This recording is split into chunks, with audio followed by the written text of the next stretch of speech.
Welcome to புஷ்பாவின் மாடித்தோட்டம்.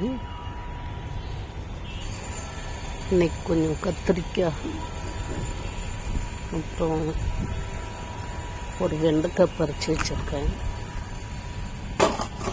ஒரே ஒரு மிளகாய் கிடச்சிது. இது ஒரு டிஃப்ரெண்ட்டாக இருக்குது. வானத்தை நோக்கி காய்க்குது. ஒரே செடியில் இவ்வளோ டிஃப்ரெண்ட்டு. இது ஒரு மிளகாய், இல்லை இது வேறு செடி. இது ஒரு மிளகாய் காய்ச்சிருக்கு. இது ஒரு வித்தியாசமாக இருக்குது. செடி ஃபஸ்ட்டு நல்ல தொமன்னு வளர்ந்து விட்டுருது. காய் வைக்கிறது கூட லேட்டாக பண்ணுது. செடி வளர்கிறதுல ஃபஸ்ட்டு இலையும் அதுவும் பெருசாக வைக்கிறதுல கான்சன்ட்ரேட் பண்ணுது.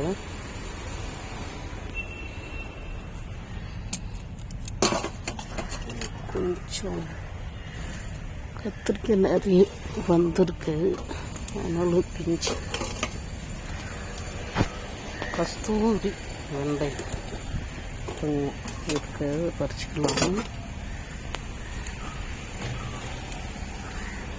பாருங்க,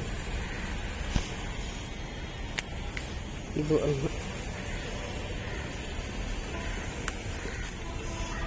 ரெண்டு கத்திரி, ரெண்டு இங்கே ஒரு ரெண்டு இருக்கு. ஈஸியாக இருக்குது இந்த வெண்டைக்காய் பறிக்கிறது.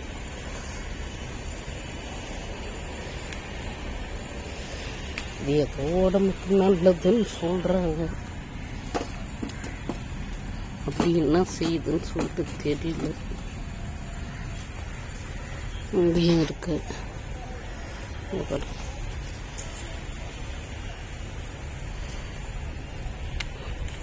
ரொம்ப பூச்சி பிடிக்கும் அந்த செடி.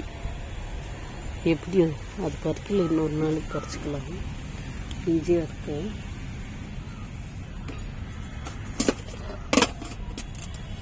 இத்தனை காய் வச்சிருக்கு இன்னைக்கு. அப்படியே ரெண்டு தக்காளி இருக்கு, பறிச்சுக்கலாம். லைப்ரரியன் பல்ப்ஸ் தக்காளி ரொம்ப குட்டி பிஸ்கா மாதிரி இருக்குது.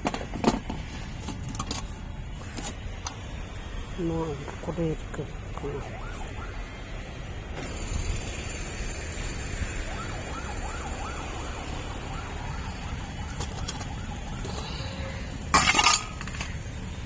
இதுதான் இன்றைக்கு அறுவடை.